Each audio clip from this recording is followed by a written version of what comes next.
ہم نغمۂ قرآنی دنیا کو سنا، حق بیان کرنے اور ان پر عمل کرنے کی بھی پوری توفیق دے. آمین. ہم سب مسلمان ہیں اور اس کے ساتھ ساتھ مومن ہونے کا بھی دعویٰ کرتے ہیں. اسلام آپ جانتے ہیں کہ اس کی بنیاد 5 چیزوں پر ہے جو ظاہری چیزوں سے تعلق رکھتا ہے، جیسا کہ کلمہ طیبہ، اس کے بعد نماز، روزہ، حج اور زکات. لیکن ایمان ایک ایسی چیز ہے جس کا اکثر حصہ ظاہر سے نہیں بلکہ باطن سے تعلق رکھتا ہے. الایمان ان تؤمن باللہ وملائکتہ وکتبہ ورسلہ والیوم الآخر وتؤمن بالقدر خیرہ وشرہ من اللہ تعالی. یہ ہے کہ بندہ اللہ کی ذات پر کامل یقین رکھے. کوئی ایک ذات ہے جس نے اس دنیا کو بچایا ہے، اگرچہ ہم نے دیکھا نہیں لیکن ایک ذات ضرور ہے جس نے اس دنیا کو بچایا ہے اور بسایا ہے اور بہت ہی حسن خوبی کے ساتھ ہر چیز کا انجام دے رہی ہے. وملائکتہ، اور اس کے فرشتوں پر ایمان لاؤ. فرشتے بھی ہمیں دکھائی نہیں دیتے ہیں لیکن ایمان لانا ضروری ہے. وکتبہ، اور اس کی کتابوں پر ایمان لاؤ. بظاہر کتابیں دکھائی دی جا رہی ہیں لیکن ہمیں معلوم نہیں ہے کہ انجیل عیسیٰ علیہ السلام کے اوپر کب نازل ہوئی، تورات موسیٰ علیہ السلام کے اوپر کب اتری، قرآن حضرت محمد رسول اللہ صلی اللہ علیہ وسلم پر کب اترا. لیکن ہمیں یقین رکھنا ہے کہ تورات اور زبور بھی آسمانی کتابیں ہیں، قرآن بھی آسمانی کتاب ہے، لیکن ان دونوں کتابوں میں تبدیلی و چینجنگ ہو چکی ہے.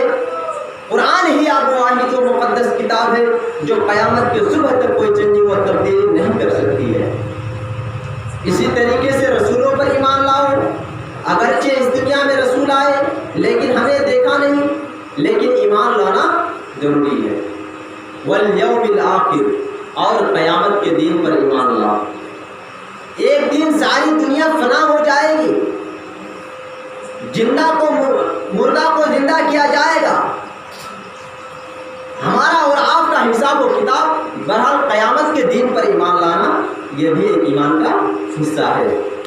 وَتُؤْمِنَ بِالْقَدْرِ وَخَيْرِهِ وَشَرِّهِ مِنَ اللَّهِ تَعَالَى، اور اچھی اور بری تقدیر پر ایمان لانا. آج تک ہم صحیح ہے، ہماری تقدیر میں کل بخار لکھا ہے تو بخار آئے گا.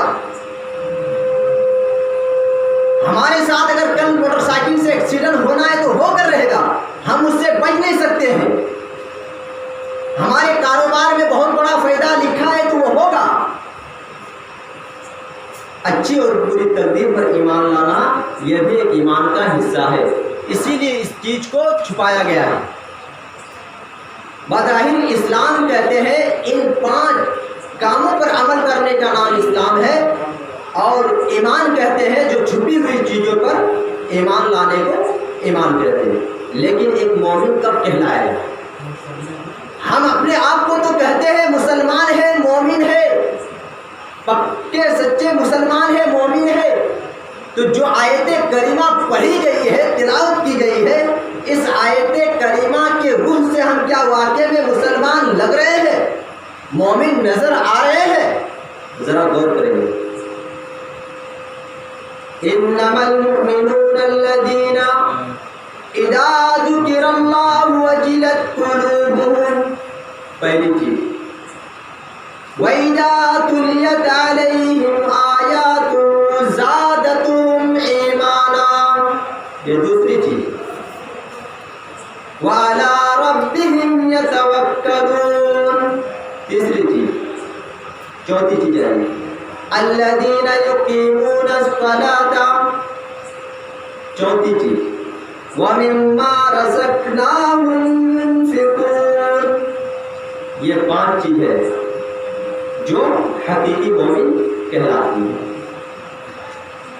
انما المؤمنون، مومن وہ ہے اذا ذکر اللہ وجلت قلوبهم، جب ان کے سامنے اللہ کا نام لیا جاتا ہے، جب ان کے سامنے اللہ کا ذکر ہوتا ہے، وجلت قلوبهم، کہ ان کے دل دہل جاتے ہیں، ان کے دل ڈر جاتے ہیں۔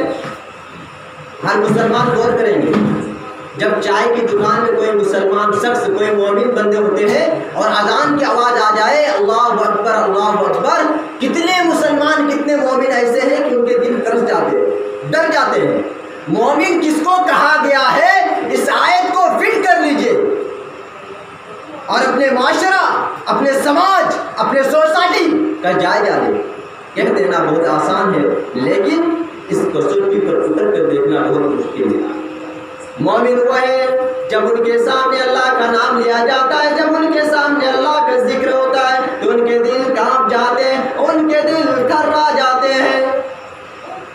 دوسری چیز وَإِذَا تُلِيَتْ عَلَيْهِمْ آيَاتُهُ زَادَتْهُمْ إِيمَانًا، اور جب قرآن کریم کی تلاوت کی جاتی ہے اور جب قرآن کریم کو پڑھی جاتی ہے تو زَادَتْهُمْ إِيمَانًا، ان کے اندر ایمان میں اضافہ ہو جاتا ہے۔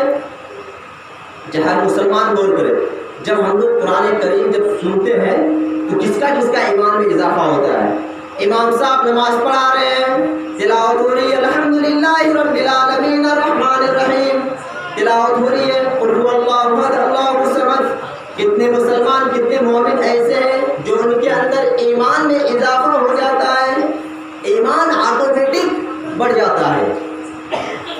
تیسری چیز وَعَلَىٰ رَبِّهِمْ يَتَوَكَّلُونَ، اور مومن تو وہ ہے جو اللہ کی ذات پر کامل بھروسہ رکھتے ہیں، اور جو اللہ کی ذات پر کامل یقین اور بھروسہ رکھتے ہیں۔ چوتھی چیز الذین یقیمون الصلاۃ، اور چوتھی چیز یہ ہے کہ جو نماز قائم کرتے ہیں۔ ایک ہے نماز قائم کرنا اور ایک ہے نماز پڑھنا، تو نماز پڑھنا کا فرض نہیں ہے۔ ہر مسلمان ہم لوگ کیا کریں، چلو نماز پڑھ لیں گے، لیکن نماز کا پڑھنا فرض نہیں ہے، نماز کا قائم کرنا فرض ہے۔ اگر نماز کا پڑھنا ہوتا تو صبح اٹھ کر 5 ٹائم کی نماز پڑھ لیتے، جاؤ اپنے کاروبار اپنے کھیتی باڑی میں لگو، لیکن نماز کا پڑھنا فرض نہیں ہے، نماز کا قائم کرنا فرض ہے۔ الذین یقیمون الصلاۃ، اور جو نماز قائم کرتے ہیں۔ اور پانچویں چیز وَمِمَّا رَزَقْنَاهُمْ يُنْفِقُونَ، اور جو اللہ تبارک و تعالیٰ نے جو ان کو رزق دی ہے، جو روزی دی ہے، وہ اللہ کی راہ میں خرچ کرتے رہتے ہیں۔ یہ 5 چیزیں ہیں جو حقیقی مومن کہلاتی ہے۔ اور آگے جو اللہ رب العالمین نے جو چیز بیان کی ہے وہ کیا ہے، اولئک هم المؤمنون حقا، یہی ہے جو حقیقی مومن ہے۔ تو اس آیت سے ہمیں پتہ کیا چلا کہ ہمیں صرف مسلمان نہیں بننا ہے، ہمیں صرف مسلمان نہیں بننا ہے، ہمیں حقیقی مسلمان بننا ہے، حقیقی مومن بننا ہے۔ ایک ہے مسلمان کہلانا اور ایک ہے حقیقی مومن بن کر دکھانا۔ تو حقیقی مومن اور حقیقی مسلمان کون ہے، جو ان 5 کاموں پر عمل کر رہا ہے۔ جب اللہ کا نام لیا جاتا ہے تو ان کے دل دہل جاتے ہیں، ان کے دل ڈر جاتے ہیں۔ جب قرآن کریم کی تلاوت کی جاتی ہے، پڑھی جاتی ہے، تو ان کے اندر ایمان میں اضافہ ہو جاتا ہے، اور جو اللہ کی ذات پر کامل یقین اور بھروسہ رکھتے ہیں، اور جو 5 ٹائم کی نماز کو جو پابندی کے ساتھ ادا کرتے ہیں، اور جو اللہ تبارک و تعالیٰ نے جو حلال رزق روزی دی ہے وہ اللہ کی راہ میں خرچ کرتے رہتے، اولئک هم المؤمنون حقا، یہی ہے جو حقیقی مومن ہے۔ اور ان کے لیے اللہ رب العالمین کے پاس کیا ہے، لَهُمْ دَرَجَاتٌ عِندَ رَبِّهِمْ وَمَغْفِرَةٌ وَرِزْقٌ كَرِيمٌ، ان لوگوں کے لیے اپنے پروردگار کے پاس، اپنے رب کے پاس بہت بڑے بڑے درجے ہیں، وَمَغْفِرَةٌ ورزق کریم، اور مغفرت ہے اللہ رب العالمین کے پاس، اور بہت بڑے بڑے درجے، اور ان کے لیے بہت ہی بزرگی والا رزق ہے۔ تو میرے پیارے ساتھیوں، صرف اسی قرآن کریم کی آیت جو پڑھی گئی ہے، اسی آیت کے تحت میں ایک واقعہ، صرف بخاری شریف کی حدیث کا واقعہ میں بیان کر دوں گا اور اپنا جو ہے موضوع سمیٹ لیں گے۔ غالباً غزوہ تبوک کے لوٹنے کے وقت نبی اکرم صلی اللہ علیہ وسلم اپنے صحابہ اکرام کے ساتھ تھے اور تھکے ہوئے تھے جنگ میں لڑ کر۔ تو جب آرام کرنے کی ضرورت پیش آئی تو آپ صلی اللہ علیہ وسلم نے کہا کہ ہم لوگ جس جنگل میں ہے یہاں پہ بہت ساری درخت ہیں، ہم لوگ یہاں آرام کر لیتے ہیں۔ تو سب نے نبی اکرم صلی اللہ علیہ وسلم کی رائے مشورہ کو جو ہے وہ لاگو کر لی۔ کہا ٹھیک ہے، ہم لوگ تھکے ہوئے ہیں جنگ میں لڑ کر، تو آرام کر لیتے ہیں۔ کہا جس کو جہاں جگہ مل جائے وہ آرام کروائے۔ دو ادھر لیٹ گئے، دو ادھر سو گئے، اور نبی اکرم صلی اللہ علیہ وسلم تنہا اکیلے اسی درخت کے نیچے آرام فرمانے لگے۔ لیکن آپ صلی اللہ علیہ وسلم نے اپنی تلوار اسی درخت کے اوپر لٹکا دی، اور نبی اکرم صلی اللہ علیہ وسلم وہیں پر آرام فرمانے لگے۔ اتنے میں ایک شخص آتا ہے جس کا نام حافظ ابن حجر عسقلانی نے داسور رکھا ہے، اس لیے کہ اس کی نام میں وضاحت نہیں ہوتی تھی۔ جو لوگ بیان کرتے بس ایک کافر آیا اس نے تلوار نکال لی، لیکن جس کی نام میں وضاحت نہیں ہوتی تھی، اور وہ 100 اونٹوں کے لالچ میں آتے تھے کہ اگر محمد رسول اللہ صلی اللہ علیہ وسلم کی گردن اڑا دیا جائے، مار دیا جائے تو ہمیں 100 اونٹ ملیں گے۔ یہاں تک کہ ان کے قریب تک پہنچ گیا، دیکھتا ہے موقع اچھا ہے، ساتھی دور دور میں سوئے ہوئے ہیں، نبی اکرم صلی اللہ علیہ وسلم اکیلے ہیں، تلوار بھی لٹک رہی ہے، تلوار بھی محمد کی ہوگی اور گردن بھی محمد صلی اللہ علیہ وسلم کی ہوگی۔ اس کافر نے، اس شخص نے موقع کا فائدہ اٹھایا، اور وہ شخص وہ داسور اس درخت کے اوپر چڑھ جاتا ہے۔ چڑھنے کے بعد تلوار کھول لی، نکالنے کے بعد جب وہ نیچے اتر نہیں پایا وہیں سے جمپ لگا دیا، چھلانگ لگا دی، کود گیا۔ اس کے گرنے کی آواز، ان کی پیروں کی دھمک جناب محمد رسول اللہ صلی اللہ علیہ وسلم کے کانوں میں ٹکراتی ہے، پڑتی ہے۔ نبی اکرم صلی اللہ علیہ وسلم کی آنکھ کھل جاتی ہے، دیکھتے سامنے ایک داسور کھڑا ہے، ایک بدبخت انسان کھڑا ہے، ایک بدنیت انسان کھڑا ہے۔ چھوڑتے وقت اس سے سوال کرتے ہیں، من یعصمک منی یا محمد، اے محمد بتلاؤ تمہیں میرے ہاتھ سے کون بچائے گا؟ اے محمد تم تو نہتے ہو چکے ہو، تمہارے ساتھی دور دور سو رہے ہیں، جب تک ان کو آنے میں ٹائم لگے گا تب تک میں اپنا تمام کام کر چکا ہوں گا، بتلاؤ تمہیں میرے ہاتھ سے کون بچائے گا؟ نبی اکرم صلی اللہ علیہ وسلم سنبھل کر کھڑے ہو جاتے ہیں، پیشانی میں جو پیشانی بھی نہیں آتی ہے۔ نبی اکرم صلی اللہ علیہ وسلم مستقل پہاڑ پتھر چٹان کی طرح کھڑے ہیں اور آسمان کی طرف نظر ڈال کر کہتے ہیں اللہ۔ بخاری کی حدیث میں صرف اللہ کا لفظ ہے۔ امام احمد اپنے مسند میں نقل کرتے ہیں کہ نبی اکرم صلی اللہ علیہ وسلم کی زبان سے جو الفاظ جو نکلا وہ اللہ یعصمنی، اللہ مجھے بچائے گا۔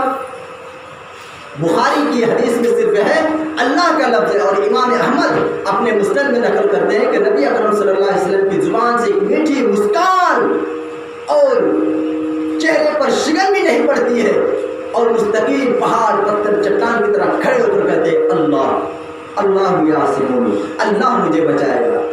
اس لفظ اللہ کا اثر دیکھیے کہ اس کافر کے دل میں یہ پڑا کہ وہ تھرانے لگا، وہ کانپنے لگا، وہ ڈرنے لگا۔ وہ عرب کی کافر تھی جو اللہ کے سپر پاور کو سمجھتے تھے، یہ انڈیا اور پاکستان کے مسلمان ہیں جو اللہ کے سپر پاور کو سمجھتے ہیں۔ جیسے ہی اللہ کا نام لیے وہ کافر تھرانے لگے، ڈرنے لگے، کانپنے لگے۔ نبی اکرم صلی اللہ علیہ وسلم نے تلوار اٹھا لی اور اٹھانے کے بعد اب اس سے کہا محترم اب تمہیں کون بچائے گا؟ گیٹ الٹا ہو چکا ہے. جس وقت کافر کے ہاتھ میں تلوار تھی تو کافر کہتے تھے کہ اے محمد بتلاؤ آپ میرے ہاتھ سے تمہیں کون بچائے گا؟ اب اللہ کا نام لینے سے جب زمین پر وہ تلوار گر جاتی ہے تو نبی اکرم صلی اللہ علیہ وسلم نے تلوار اٹھا لی اور کہنے لگے کہ اب بتلاؤ اب تمہیں کون بچائے گا؟ اب وہ تو اللہ کو مانتا نہیں تھا، مانتا تو تھا لیکن کامل یقین بھروسہ نہیں تھا. کہا محمد آپ ہی تو چھوڑ سکتے ہیں، آپ ہی تو معاف کر سکتے ہیں، آپ کے ہاتھ میں تلوار ہے. اور تھوڑی سی مسلمان تھے اس وقت. کہا جاؤ میں تمہیں معاف کر دے رہا ہوں، نہیں لینا چاہتا ہوں تم سے نکاح. یہی تو اخلاق، یہی تو کریکٹر دیکھ کر آج اتنی بڑی تعداد میں ہم اور آپ دکھ رہے ہیں. اگر ایک ایک جانے دشمن سے قتل کرتے رہتے، قتال کرتے رہتے، لڑتے رہتے، جنگ کرتے رہتے تو آپ ایمانداری کے ساتھ بتائیے آج جتنی بڑی تعداد میں ہم اور آپ دکھ رہے ہیں، نظر آ رہے ہیں، کیا ہم لوگ دکھتے ہیں؟